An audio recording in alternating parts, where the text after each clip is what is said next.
without knowing your true dominance, priorities, characteristics, possibilities, and later resources, interests, it's hard to be effective.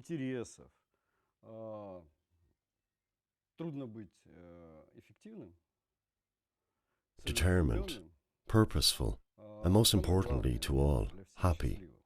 When a person hears about it, they say, okay, suppose, let's try to self-determine. I propose a simple question as a test, which you should answer with one word. Who am I? Without any literary or worthless definitions such as a human being, or a Russian, a man.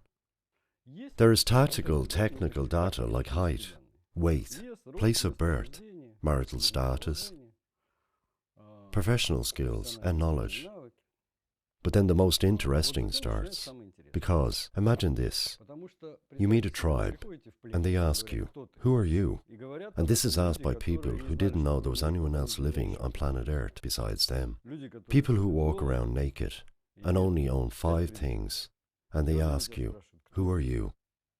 And of course, all your previous characteristics of yourself crumble at that. A number of statuses, especially for a person living in a megapolis, doesn't quite fit into any basket. Not even 12, 14 or 28 baskets won't be enough for a self-definition, because every 5 to 10 minutes in a lively, lived-up territory, we change our statuses, or we adjust them to a changed situation. And metaphorically, you can say we have a bag of masks. Why masks? Because in ancient civilizations, in religious ceremonies, people made masks. And when they put them on, it was clear to everyone, that's a villain, and that one is a lover, and that's an old woman. And all the behavior and dialogue done by an actor or participant of one of those ceremonies were in accordance with the characteristics of that mask. We don't wear masks, or so it seems to us at times, but we carry an awful lot of them with us, and periodically we change them depending on where we enter into or exit from, or when socializing with these or those people. Here I am, a husband, a grandfather, lover, passenger, boss, subordinate, listener, audience. And we wear these masks, sometimes 2, 3 at a time. Sometimes we get the wrong one, feverishly fishing in the bag for the right one with our hand that's adequate to the present circumstances. And sometimes we don't find it. And then we take out the most neutral or universal, or one we're used to most. Or if we want to shock, then the most inappropriate to the circumstances, and so on. And using these masks, we eventually forget what we are like. The mask we wear most frequently is the one we identify with. We position ourselves with it. And when you're asked, who are you? You name the name given to that mask.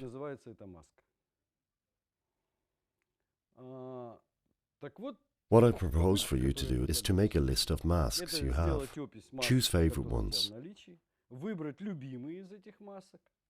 the most used ones, and finally try to discover your face and look closely at it in the social mirrors without them.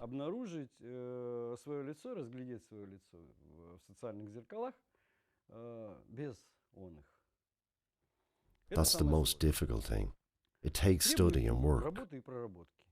Of course, there'll be trials and errors, but the happiness, efficiency and goal setting the person arrives to as a result of achieving this simple and at the same time not so simple exercise is unexplainable.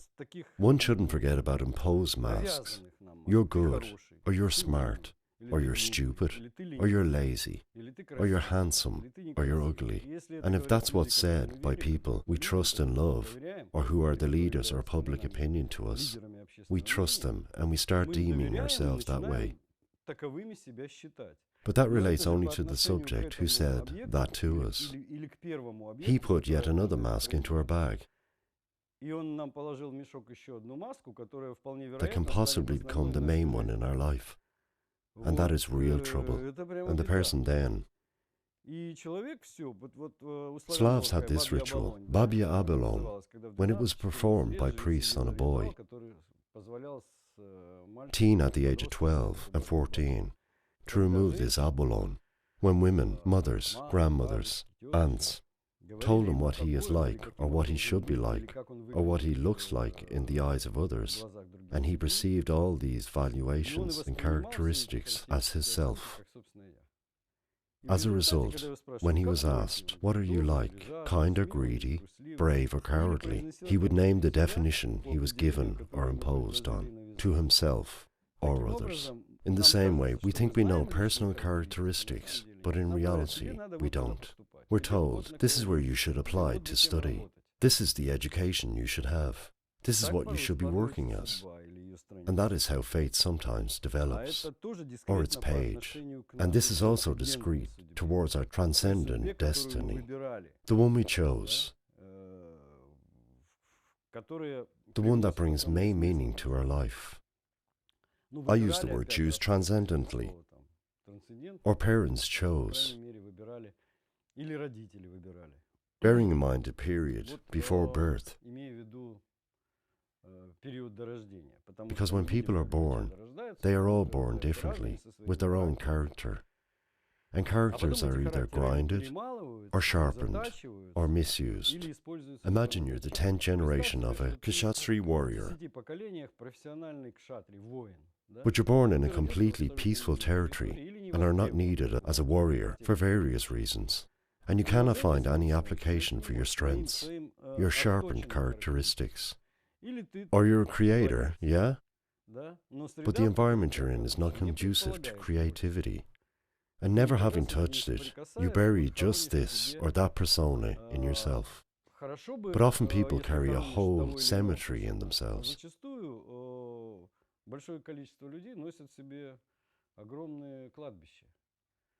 Of the buried characteristics or personas you could have become.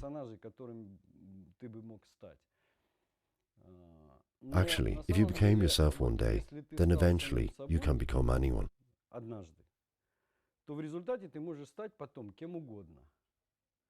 If you haven't discovered yourself, you cannot become anyone else, because you don't know what shelves have what instruments, where the keys are to the safes that are within you, where the inventory of the property is, where the instruction manuals are. All table drawers, all safes, attics, suitcases, suites are all locked and the keys are lost. The task is to find the keys. Now, for example, let's say we pull some characteristics out of ourselves, and these characteristics and our hobbies and hopes show us this, that we are in a totally wrong place, and not in the subject, and not with the right people, and not doing the right thing. What do you do in this case? Of course, there's a whole sum of factors that should be considered. Your family, close ones, friends, your birthplace. Whether good or bad, it's your homeland, son. But that's what makes us different from, say, programmed animals in terms of migration, certain geographical or climatic zone, food chains, because we are omnivorous and can be wherever we want. And even if we find ourselves where we don't want to be, we are able to survive and sometimes even thrive. The harsher the conditions, the more possible sometimes the thriving is. No matter how paradoxically it is, because we know that the more northern it is, the more active the civilization is. As an example, I would say Southeastern Asia. Don't confuse it with the East. Laos, Cambodia, Myanmar, Nepal, Bhutan.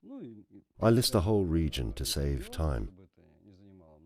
Then I'll ask you to name at least one last name in the whole historical period. If you're not a specialist in that territory, at least one last name of a person living in that territory, or someone great or famous. You might not remember anyone, except maybe Pol Pot, or something like that. If you are a well-informed person, you might be giving me some other names. But you understand what I'm asking here. But if I'll ask you to name a last name of someone living in the Northern Territory, say from the European part, we could spend weeks listing those names. Because wherever we picked from, all I'd have to do is say composer, poet, artist, chieftain, engineer, inventor, architect, any frame of reference, and you will be calling out tens of last names. Isn't this proof and evidence of what I've said?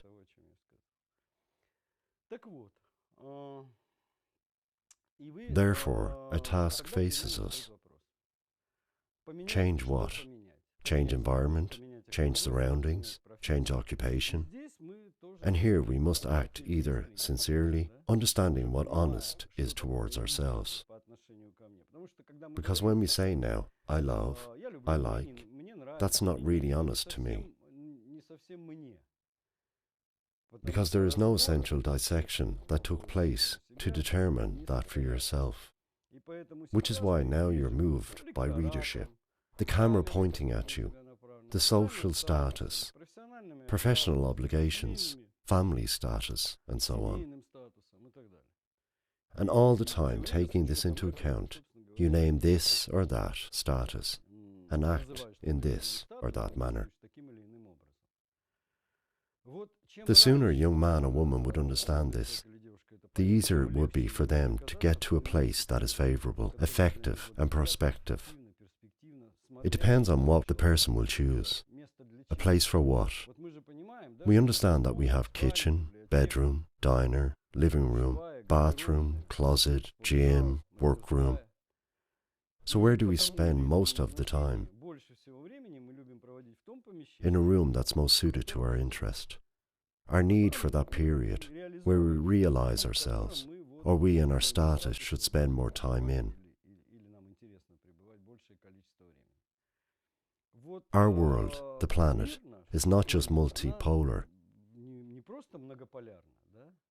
It provides any opportunities for any realization, for any attitude, for any level of skill in any sphere of human activity. It's important to understand what's more important to you. Thinking about it, working on mistakes, it's important to think about this as well. That you shouldn't be looking for a place or a territory with an abundance of resources or food bank. I will work anywhere, live anywhere as long as I earn enough money. That's the biggest live deception, because none of us need money.